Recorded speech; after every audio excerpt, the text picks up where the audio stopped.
The Toronto Maple Leafs lose a heartbreaker in overtime, their second loss on the second half of a back-to-back.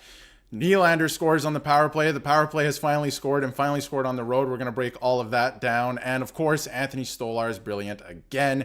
Really good game from him. But we're going to break it all down. Welcome everybody into the stream. Nick, of course, I'll mention it right off the top, isn't going to be joining us tonight. He did mention it last night, but we're going to hold it down for him here since he's been doing a great job holding it down on the channel when I can't make it. And we're going to get into everything, and I'm glad to see some familiar faces already in the chat here tonight.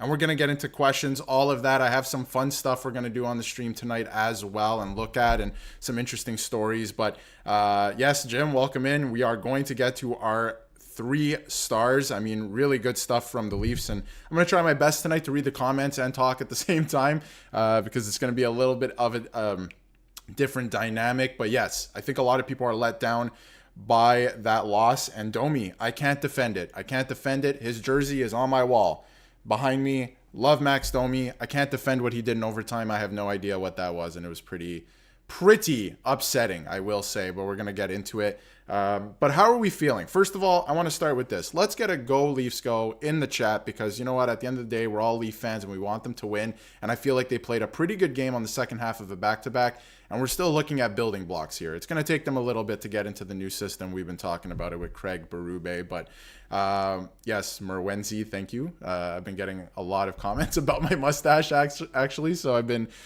participating in Movember so far. Have been doing it for a couple of years and doing it again this year. It's a good cause, so love that. But yeah, we'll get into our 3 stars in just a bit. But I wanted to get into some stuff first. And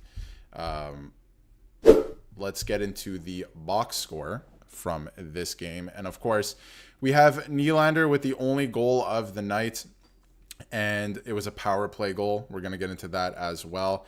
But I thought there were some pretty solid performances tonight. I thought Stolarz was good. Again, like he's rock solid back there. I mean, not many times in the last couple of years can you be confident in your goaltender if you're a Maple Leafs fan. So he's really steady back there. Hey, Jose, how you doing?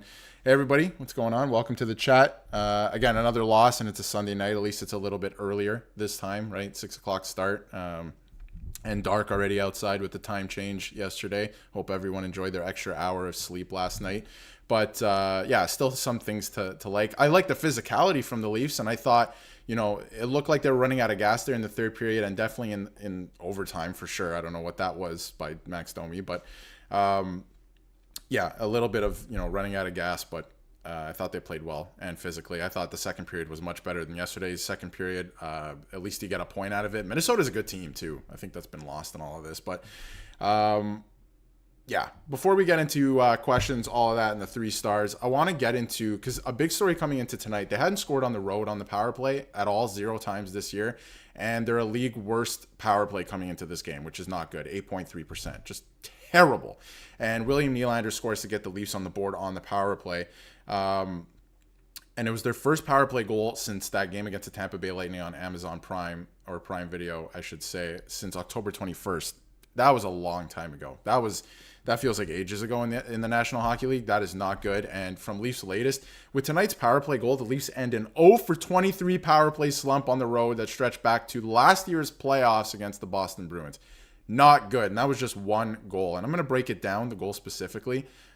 But that is a mind-boggling stat. They really have to get it together here. The power play has not been good. And this is not a game where you lost because of the special teams per se, but not great, that's for sure. Definitely not great. And thank you, everyone, for tuning in. Again, the Toronto Maple Leafs lose 2-1 to the Minnesota Wild in overtime. We are currently at 5 likes. Our goal right now, let's try and hit 20. If you can hit that like button, we'd really appreciate it. It helps the channel and helps support us. We would really appreciate that. And again, I'll mention it again, Nick is not here tonight, but he's going to send me some of his thoughts on the game as well. We'll get into that. And he'll be back tomorrow anyway. So he's been holding it down on the channel for me as well. But yeah, the Leafs, not great on the power play. Stolarz was great. I thought this glove save was pretty cool. Like, did he kind of embellish it? Not embellish it, I don't know what the word is, but did he, you know, make it look better than it was? Maybe, but all goalies do that. I like the save. It was fun.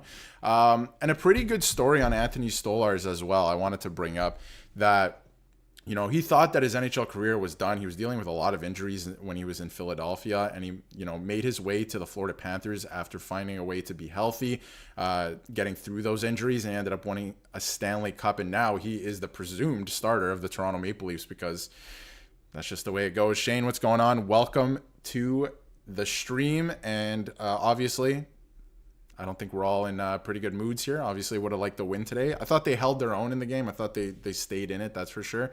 But unfortunately, with a loss here against the Minnesota Wild. So I want to see, I'm also curious, who did everyone think was the best player on the ice? Because I have a couple, Jim with the donation, and we will read that out in just a second.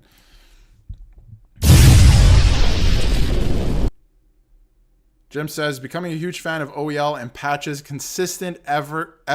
Robertson continues to be unimpressive, undersized water bug. Now, Jim, while I do think you have a point about Robertson, I don't think he's had a negative impact on games. He just hasn't been having a positive impact on games in terms of goal scoring, which is what he's there to do. So, and Jim is certainly a Leafs Digest legend at this point, just like the rest of you. I mean, whoever's in here, totally appreciate you guys. This is fantastic. And OEL, I said it during the summer, OEL was going to be everybody was like, they signed Oliver Ekman-Larsson. This guy played on the third pairing on the Florida Panthers, and he's getting older, and he was bought out and all this stuff. No, man, this guy makes a difference. He changed his game when he was in Florida, and he's clearly brought it to Toronto. So love his effort. And Pacioretty has really surprised me this year. Like, I knew it was there, but man, he has surprised me this year with his consistent effort, like you said, Jim, and his physicality. Like, he's throwing the body around and he's hitting to hurt, man. Like, he has really surprised me this year. He's putting in the work and he's playing physical. Love that. And Stolarz, played great again.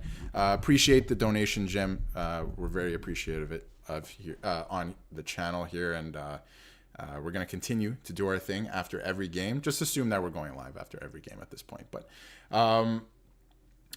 the other thing I wanted to get into, and Jose brings up a good point as well, something is still wrong with this team. I don't know if there's something wrong with this team.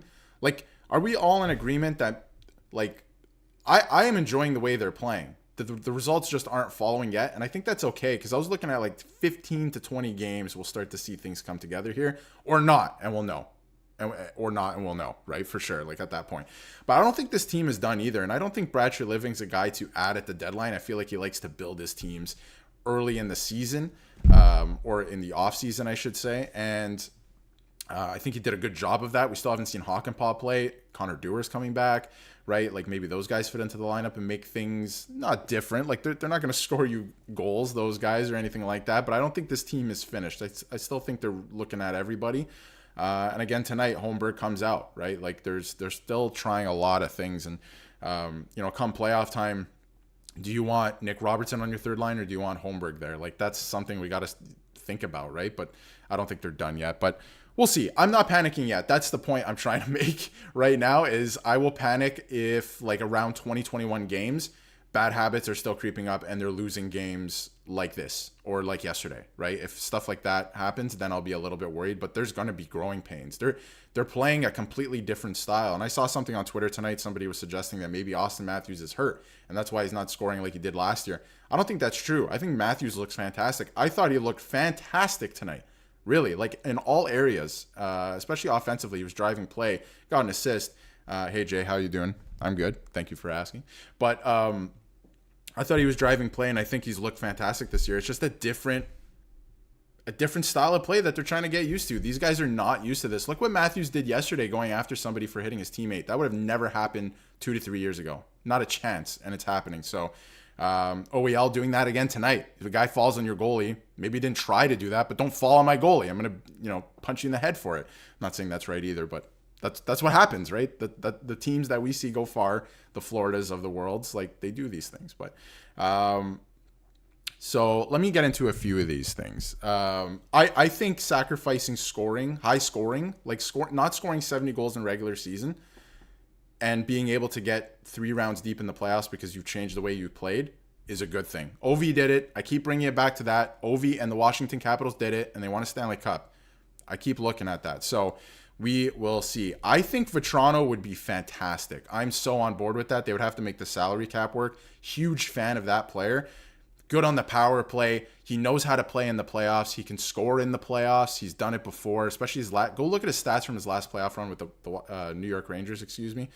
Fantastic player. So I think he would make a huge difference, especially on the top six. I don't think Pacioretty's long for the top six. I think that line is playing great right now, but Pacioretty can't play a full season either. So there's going to be changes there as the season goes along, but obviously they're going with the hot hand right now, which is fine. But I think Vetrano would be fantastic. And the fact of the matter is too, Anaheim's going to trade that player. It might not be to the Leafs, but they're going to trade that player. So why wouldn't you be in on that? But again, they would have to make the salary cap work. And I think that's fine because they have a couple guys like Yarn Croak might go on LTIR at this point. He hasn't skated since he got that injury in preseason. So there's a couple things going on right now.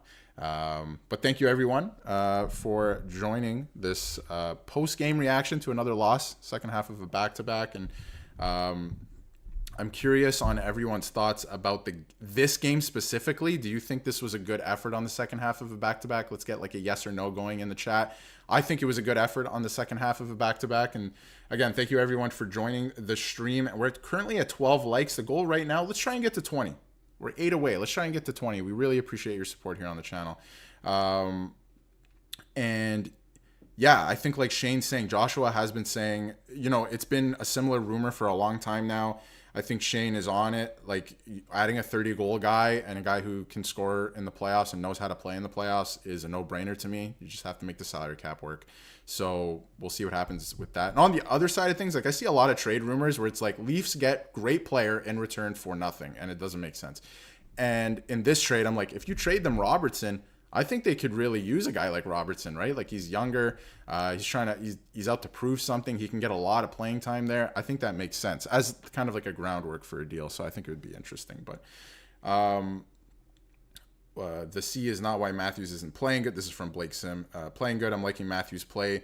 I would like him to score a little bit more. I totally would too. I would love Matthews to score more, but I think he's playing a really good, solid game right now. I really do think he is, and obviously I was hoping that it would result in more W's at this point in the season, but it's still early, and I think that there's signs that certain things are changing. He's playing in all situations. He's playing on the penalty kill too, and he doesn't look necessarily bad. So I think it'll be all right. I think I'm gonna go optimistic. I think things will be all right.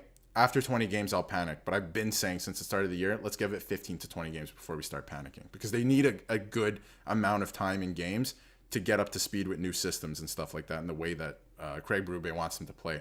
They've been playing the same way for a long time, a really long time, and it's not a winning formula. So, breaking these habits, it's not an easy thing. So I'm excited to see if they can continue to do that. We reached 20 likes. Thank you, everyone. That's awesome. We appreciate the support. And yeah, Frank Vetrano would also be closer to where he's from. Obviously not in Anaheim right now. That is quite far from where he's from in Massachusetts. So I think that would be interesting. Let me ask this to the chat. Yes, Crit, it is a Movember stash. I don't normally rock the stash, but I think that Movember is a good cause, so I'm doing it. I've been doing it for a couple of years now, so I'm rocking it. And I appreciate the support from everyone so far the last couple of videos. I've seen the comments and in the live chat yesterday, so appreciate that. Let me ask this in the chat. Do we think the Leafs are done? Do we think moves are coming? Like, could a guy like Yarn Croak be on the way out? What does everyone think about David Kampf, for example, right? Like, do you think he's staying? He's probably staying at this point. I think he's staying. It's been very quiet on that front. Lorentz, like Jim brings up, man, Lorentz has been an awesome acquisition. He has been a great player so far this season. It's awesome. And we'll get to next week in a second too, because it's a big week. But he's been great. What do we think? What do we think is happening? I wonder if Robertson gets moved. Holmberg hasn't been playing good. I don't know if he can figure out this style. He hasn't looked good. He looked good last year. Another guy who hasn't looked fantastic is Benoit too. At times, like, you notice him, whereas last year you noticed him because you were like, whoa, okay, he's being physical. But I feel like the Leafs back end is so physical now that he's standing out in all these bad instances. But I'm still on the Benoit train, that's for sure, until he does something egregious. But we'll see. I think, Yarn Croak has been injured quite a bit. He's injured again now. He's not skating. I'm surprised he's not on LTIR at this point. If he hasn't skated, I feel like they could be doing something with the salary cap there, but I guess we'll see. But that's the thing. If you want to do a deadline deal, which again, I will say, I do think Brad Living is reluctant to do. I don't think he likes building his team at the trade deadline. Like maybe another depth move, if anything. But if they really do want to make a big splash, maybe for Toronto, something like that, they're going to have to move a lot of salary. They're going to have to move Camp or something like that. And we'll see. I like Dewar a lot. I thought he was great last year, and I feel like him and Camp kind of bring the same thing to the table at times. So I think that was pretty interesting as well. I wonder how that kind of looks when Dewar comes back. So we'll see. Yarncroke is just a real big question mark at this point in time. I want to bring it back to the power play as well. The power play has been horrible. I'll bring it up again, these stats, because it's been horrible. So tonight was William Nylander scored on the power play, and he got the first Leafs power play goal since October 21st versus the Lightning. That was a couple Mondays ago. Not great. So, and also up until tonight, they hadn't scored on the road on the power play. This has been probably the biggest issue for the Toronto Maple Leafs this season. It has been. This has been the worst part of any of the games. Their biggest problem is this. And they changed something again on the power play, and I want to bring it up because Mitch Marner was talking about after the last game how they're continuing to work on it, and they're trying new things every day, and they're trying to get things to work, right? That's great. I wanted to bring up the goal from tonight and why I believe it might have worked, and I'm going to sound very hypocritical because I feel like OEL, we've been saying, should be on the first power play unit, and he has a shot from the point, and it's different than Morgan Riley. Morgan Riley can maybe move the puck more, but OEL has that shot from the point. But maybe that just doesn't work for the Toronto Maple Leafs. And I'm going to bring up the Nylander goal here, and we're going to watch it. Well, not actually watch the clip, but I put this little thing together here. This is from NHL.com, and we'll get into it. But you can see here Marner and Nylander switch, and Marner assumes the point position. He gives it off to Matthews, and everyone collapses to Matthews. And I want to go through this in slow motion in just a second again, but I'll bring it back here. Nylander's at the point here, and I'll get to the comments in a second. Sorry, I just want to point this out, what they changed. 5 forwards on this power play. You got 2 guys in front. Love that Matthew Knies is in front. Tavares is doing his thing. He's always there, right? That's great. Marner assumes the point position here. They switch off. And now Marner's so deceptive and so good at doing this offensively, just like hesitating that extra second. Guys don't know where he's going because you might think that he's going back to Nylander here, so they're trying to cut off the angle. He still goes to Matthews. Everybody collapses on the Minnesota Wild. Everyone collapses to Matthews, and they don't think he's going to get this pass across. It was a great pass and goes to Nylander, and he puts it in. It's a great play. This is great. So if they're going to do this, I think it's fine. Teams might figure this out at some point, but I think this is fantastic. They all collapse. He gets it across. It's a wide open shot, right? So if they do more stuff like that, then I think the power play will be okay. They'll figure it out. I did think that, they have the firepower to do it. Do 5 forwards on the power play. Just do it. Why not? But try something new. I was all for OEL on the power play, first unit. It's still not working. So just do something else. Keep trying new things. They did that tonight, and I think it worked out brilliant. I'll bring it up again. I think Marner at the point, like they switch off here, right?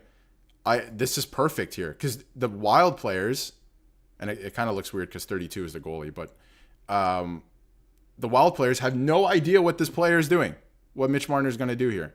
He could go back to Nylander, and again, this kind of looks like perimeter, but you got 2 guys right in the front here, and then it's a cross-seam pass because they all collapse to the threat, which is Austin Matthews. You think he's going to shoot it or do something here, and it goes over to Nylander, open shot. I loved it. I thought that was a great play, and I don't know if it was a set play, but and yes, Jim, totally agree. Low percentage play, probably not going to work all the time, but it's something new, and I didn't hate it, and it worked. So that was fantastic, and maybe it works a couple times here, right, into future games coming up this week, and then they switch it up again or something. I don't know, but I thought it was good, the fact that they tried something new and it worked. I think that was cool, and I think Marner, like if the shot from the point is not working with OEL, like if that's just a non-option for them because it's not working and they want to try something else, Mitch Marner on the point, I think, is the way to go. Just the way he can distribute the puck, I think it's a good thing. So,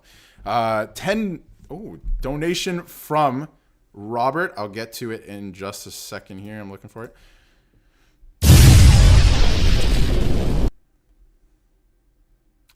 So if Hockenpah and Dewar have been sent to the Marlies, which they have been, for a conditioning stint for 2 weeks, which I think it's actually only 3 games, I believe I saw. I could be wrong. But I think I saw 3 games. Is it a league rule or just the team saying we need 2 weeks and they can be brought up after, I think he means.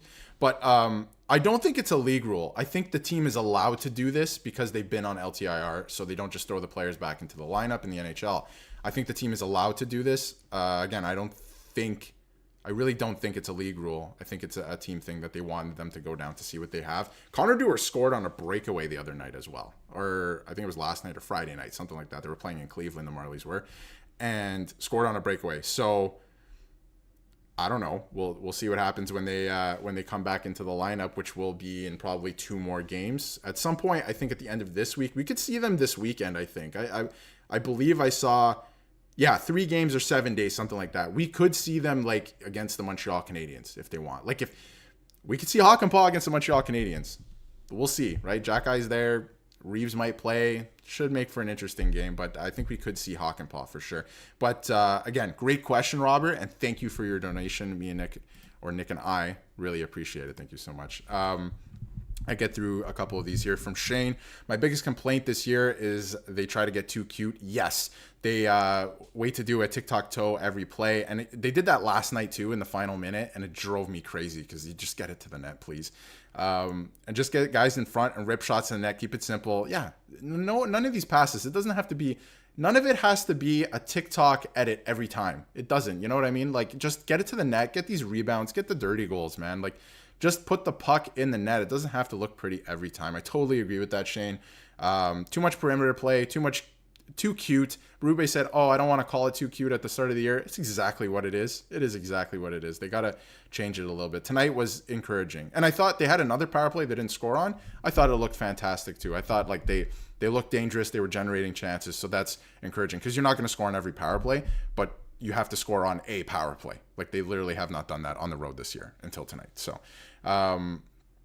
but yeah, I totally agree, Jim, as well. Having Nyes and JT in front, they need more bodies in front. You can't just throw one guy like Tavares in front and expect it to work. Get traffic in front of the net. Other teams do it. You see it be successful in the playoffs.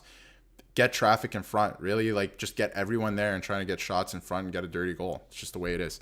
But we'll see. We'll see what happens here in the next couple of games, what they have up their sleeves. But yes, and Jose, I have noticed this as well. I'm glad you brought that up. That a lot of teams are guarding Matthews heavily. Like they'll put 2 guys there, or when he's in the one-timer position, they'll go to him, they'll cheat to him, and I think that's not a bad thing because Matthews might not score, and that's the other thing. He's not scoring because obviously he gets special attention from other teams, right? It's hard, but I he's done a great job even last year of rising above that, and that's what superstars do. But he can distribute the puck as well, and other guys can score. They just haven't been doing it, so we'll have to see where this goes, but hopefully it literally can't get worse, the power play, in terms of the power play. So we'll see. Nyes, Shane, Nyes can't go on the third line. I don't think you move Nyes. I think if anyone moves off that line, it's Mitch Marner, and I don't think it's because he's playing extremely poorly or anything. It's just to lengthen the lineup in that way or get other guys going like Max Domi we talked about last night. Maybe you put Domi on the first line, but I don't think they're doing that. We'll see. Let's go through a couple of here. Craig, I don't know if that's true. I think they need time still. I see encouraging signs, but I think it goes for anything, not just hockey. To break habits, it takes a while. So they're really stuck in their ways here the last couple of years. It's going to take a minute, but Jim says, I find it concerning that the new power play coach, or since the new power play coach, I think you mean, things have gotten worse. I don't know if they've gotten worse. They haven't gotten better, which I thought was the game plan here, that it was going to get better. But yeah, since last year, I mean, they have not been good. So they gotta clean that up quickly. They really have to clean that quickly. I don't know what else to say about that. I mean, that's something that they have to work on in practice and continue to work at. I mean, I don't know what the answer is. Mark Savard was supposed to come in with all these revolutionary ideas. That's kind of the way it was presented during the summer, and that I don't know if that hasn't happened, or we talked about it a little bit last night. If it was more on the personnel, maybe they're not executing what they're telling them to, right? I think that's very possible at this point too. But maybe it is just the systems they have in place. They're just not working. They got to continue to change things up. But it's looked very static and very stale to start the year. So we'll see. So read through a couple more of these. It looked like Marner made a effort to change his style this game. I don't know about this game. I think this year. I think he's always notoriously been underrated defensively, but this year I've noticed him more defensively, like very responsible. Like he's impressed me that way, I will say. And he's not putting up the points that I think all of us would like to see or even predicted. But I want to apologize for those predictions coming into preseason because I forgot that the coach was Craig Berube. Things have changed. Like their style of play has changed. And I think that's fine if it wins playoff rounds, honestly. So we'll see. We'll see what happens here. They got to find some chemistry with a couple of these lines. I think the second line has found something here. I think not even the second line. I just think Nylander's a great player that can play with almost anybody. And Patches and Tavares look great together. And Berube likes to work in pairs, not lines per se, but he likes to work in pairs. He's found one in Tavares and Pacioretty, so they can kind of go wherever. Like we saw them on the third line. Now they're on the second with Nylander, and that's worked out. So they got to find some more chemistry like that. The first line, I think, has looked good, honestly. Like, I don't know if I'd break it up. Like, maybe they could look a little bit better, but they have to find it within themselves. But the rest of the lineup, the fourth line does what they do. I wouldn't change much of that. Maybe Reeves in and out here and there. Something's got to be done about that third line. They got to find something there. I'm not sure. And there's it's a revolving door on the third line right now. Robertson in, Robertson out, McMahon's out, McMahon's in, Holmberg scratched, Holmberg's in, right? Like they need a little more stability. And I understand the back-to-back things, but a little bit more stability and finding some chemistry and consistency, that'll be key going forward. And I think it'll happen, again, around the 15 to 20 game mark. I think we'll start to see things. And the St. Louis Blues, I don't have the stat with me, but I was reading about it tonight. The St. Louis Blues, I mean, they started the exact same way that year that Berube took over, right? It was very poor when he took over, and then they finally went on this run to end the year and made the third playoff or third divisional spot, and made it all to the Stanley Cup final and played a really good style in the playoffs. Everybody bought in, so I'm not going to panic yet. Honestly, I think there's enough signs there that I'm liking it. I think there's some building blocks there. I'm not going to panic just yet. I was really impressed, actually. I can't remember where I read it, but I was like, wow, this is eerily similar to what's happening right now. And Shane says, there's still time for Matthews to hit 50 and Marner to get his 100 points. I'd like to believe we're going to figure it out and go on a 2-month stretch where we play like we know we can. And I totally believe that. Robert, welcome to the elite tier. You now have access to a bunch of different channel perks, as well as new emotes. As I added the other day, we added a few new ones. We have Chief Berube, we have Chef True Living as well. Just a couple new ones. Some fun stuff to work with throughout the season. So welcome, Robert. Thank you. Appreciate that. But yeah, I think Marner still has. I think once they figure it out, they're going to go on a stretch. There's growing pains. There's growing pains right now, and I think we should have expected it. We have very high expectations for this team, but we should have expected it, and we're seeing it right now, and that's fine because I think Shane, you're bang on there. I think, well, you'd like to believe it, right? But I think that's probably what's going to happen mid-season. They'll probably go on a little bit of a run. I think they're finally going to figure it out, and they'll play really well. But we also have I forgot to mention, the Stoli the goalie emote now. Stolarz emote. So if y'all want to spam some Stolarz since you played fantastic again tonight, spam that in the chat a little bit. But the one thing I will say, Jim, about Willie. So Jim says Willie is a great player, but his effort is frustrating at times given his talent. The one thing I will say about Willie is psychologically, this guy is the best Maple Leaf psychologically, because you see other players like dealing with the yips, as they call them, right? Like Matthews has dealt with it, Marner. Nylander just is very, I don't want to use the word consistent, but, because at times he does bother me too. You're like, I feel like you could have got that puck, or, the effort thing at times, right? But like it's give and take with him because he's going to score an amazing goal, right? On a couple minutes later, stuff like that. So at times I do see that. But psychologically, he just does his thing. And I think that's like what you need to play in Toronto. And I like that from him. But I I do agree with you. At times it is frustrating, but I just know in my mind, I'm like, okay, he could have got that puck there, or maybe he could have tried a little bit more in this situation, but I know he's going to come up huge later. Like, that's just who he is, right? So, but we need them to get going, some of these stars this year. But I have a feeling it will get going. But again, try not to panic. Try not to panic. I think it's the time of this in the stream, at least, that we get into our 3 stars of tonight's game, and we'll get into the Blues. And yes, exactly. Okay. Let's get into this because Jim just brought it up. This is exactly what I was reading. The Blues struggled at first under Berube's watch. They went 15, 18, and 4, which sounds somewhat similar to what the Leafs are right now, but much less sample size. And we're last in the standings. But then after that, they improved to 30, 10, and 5 and made their way all the way to the Stanley Cup final. That's exactly the stat I was reading. Thank you, Jim. That's perfect. But yeah, I mean, the proof is in the pudding there. They're going to figure it out. Like, once you buy in, the players still need to buy in and do things consistently. Once they do that, it'll be fine. It'll be fine. No, I have not seen that, actually. But I think it's time in the stream, we'll get on our 3 stars classes, to do our 3 stars of the game. That's exactly what we're going to do here.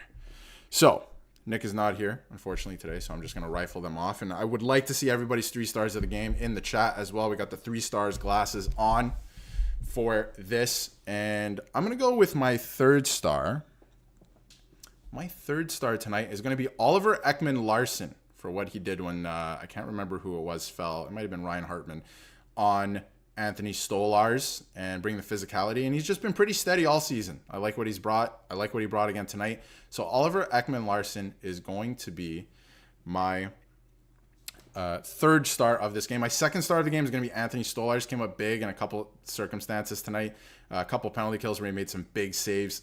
He just provides stability. He's calm back there. The rest of the team looks like they play with more confidence when he's in the net. Love Anthony Stolarz. Has been great all season. And I'm gonna give my 1st star tonight. Scored a goal. I'm gonna give it to William Nylander. Scored the power play goal. I thought he looked pretty good. He was driving play again. Again, I think he's somewhat consistent at times where he gets in the ice and he's trying to make things happen, and it doesn't always work, but he's pushing and he's leading by example in that way. And I think Austin Matthews has an honorable mention as well for me tonight.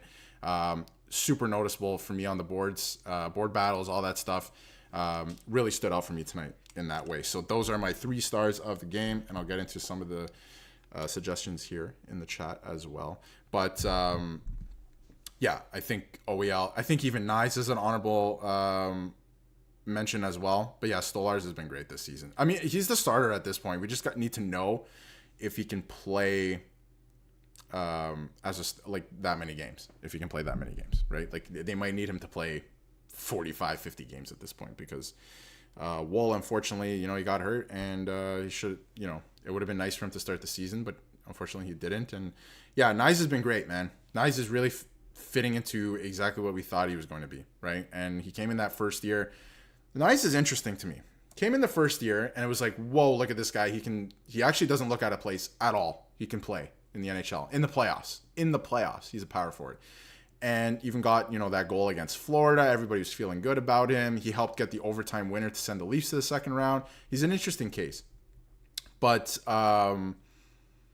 yeah, then he moves into last year, and he's playing on the first line. They automatically put him on the first line because of the way the rest of the lineup shook out. And he looked a little bit out of place at times to me. Not out of place in, that he's slow or anything like that. Like, he just looked like he was trying to keep up with the other 2 guys because they've been in the NHL for so long and, stuff like that. But coming into this season, man, he looks like he fits right in. He's, playing his role perfectly. I think that the type of player that he is lends to Craig Berube's style a lot. He's been fantastic. So shout out to Matthew Nyes this year because he has been fantastic. And the OAL thing, as Jim said, punching the guy with the cross check, gets a penalty. He's punching the guy as well because he fell on Stolarz, all that stuff. It's what he did in Florida.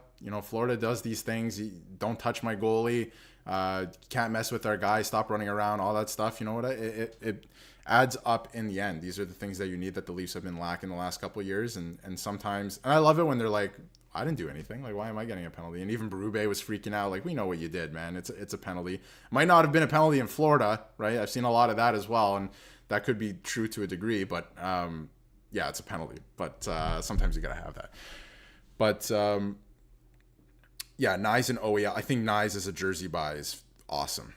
Nyes is like, man, that guy's gonna make a lot of money, and not like Mitch Marner, Austin Matthews money, but he's going to make a lot of money for the type of player that he is in a power forward. So, yes, Rampage. We were talking a little bit earlier about Vetrano. There is a rumor going around that perhaps the Anaheim Ducks are interested in, and vice versa with the Maple Leafs, interested in Vetrano, interested in Nick Robertson. I think that would be a great groundwork for a trade there.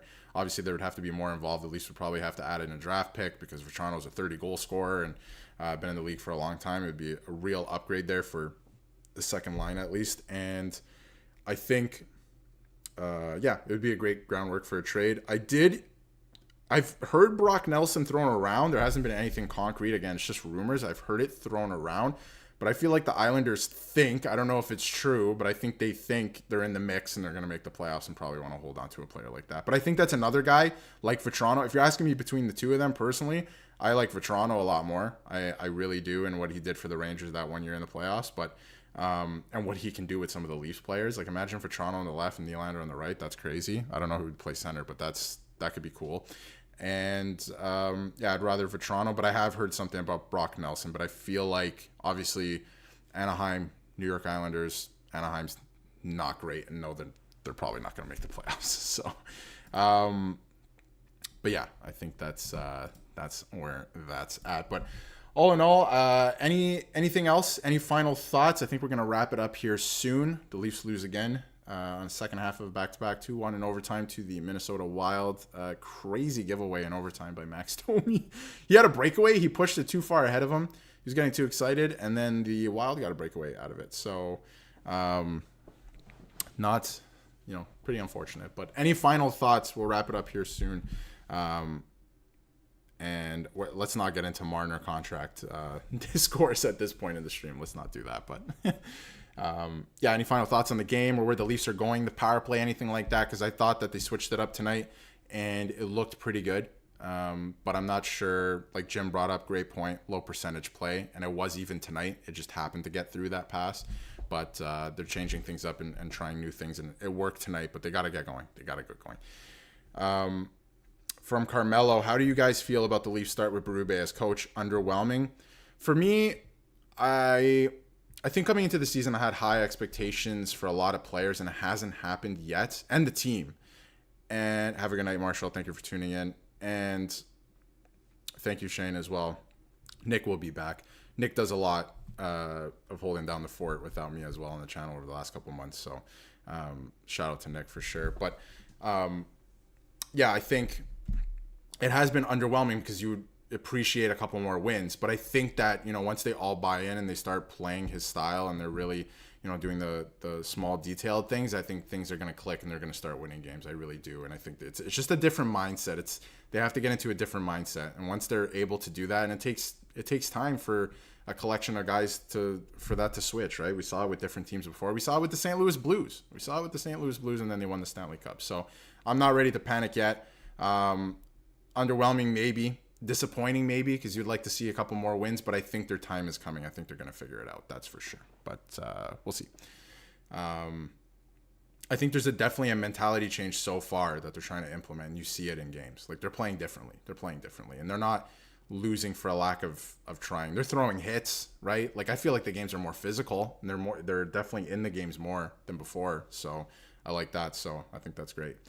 Any final thoughts here? We'll wrap it up here in just a minute's time. Any final thoughts? But if not, we'll have another video for you. See ya, Blake Sim. Thank you for tuning in tonight. Jim, I totally agree. The power play was more free-flowing and moving. A couple guys in front and the power play, they were moving for each other. Love that. Not static. So we'll see how that plays out. Now, this week, we'll preview it very quickly before I wrap up here. This week, an entirely Atlantic Division week. You're playing the Boston Bruins. You got to win that game. It's in Toronto. It's on Tuesday night. We'll be streaming after that game. It's going to be a lot of fun. Then they play Friday night against the Detroit Red Wings at home. It's the Hall of Fame game. That should be a fun one as well. got to win that game too. Stay on top of your divisional opponents. And of course, the Montreal Canadiens at home on Saturday night. It's always fun when they play the Montreal Canadiens, especially at home. It should be a good game. It should be a physical game. And then when you look at next week, Ottawa Senators. So you got to win almost all of these games to stay ahead of everyone and stay in the race for first in your division. So it's going to be interesting. A lot of emotions this week in these games, that's for sure. And we'll see how the Leafs do. And I think it's going to be a real test for them. But I think the building blocks are there, and it's going to take some time. But we'll be back. Thank you, everyone, for tuning in tonight. We'll be back with another video tomorrow, and obviously, always the daily Leafs content. But thank you so much, everyone, for tuning in tonight. We will see you all in the next video.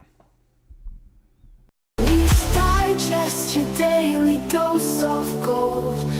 Stories of the bold, where legends are told. From first puck drop to the season's fall.